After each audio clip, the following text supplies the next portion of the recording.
shadows in broad daylight, strangers casing your car, and finally, driving away with your hard-earned investment. As you may recall, 2008, 2009, we were #1 in the nation for auto thefts. Lieutenant Mike Rodriguez came to the Laredo Police Auto Theft Division in 2011, but is familiar with the infamy of prior years.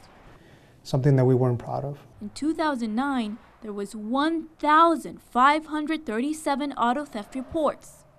Our command has put a lot of effort to be able to bring that number, get away from that number. They began working on it, and 6 years later, this became this.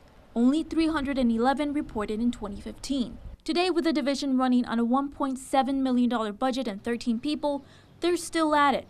But part of their funding could be affected soon. The task forces in the state are nervous. $600,000 of Laredo's money is coming in from the state through the Automobile Burglary and Theft Prevention Authority, or ABTPA. It's paying for the salary of 6 employees, some technology, transportation, and training. So without the funding, I mean, there's going to be cuts.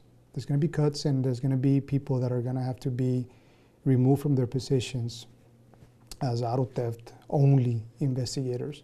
Investigators in the state are worried, says Lieutenant Tommy Hansen, who's a former president of the Texas Association of Vehicle Theft Investigators. It's so unfortunate that we are being choked because of funding freezing and funding reductions. Legislators are proposing cuts from 4 to 10%, says Lieutenant Hansen. It could mean investigator positions could be lost across Texas. Some estimate as many as 20. In Laredo, each investigator receives 18 to 20 cases a week, but this could mean an increased caseload.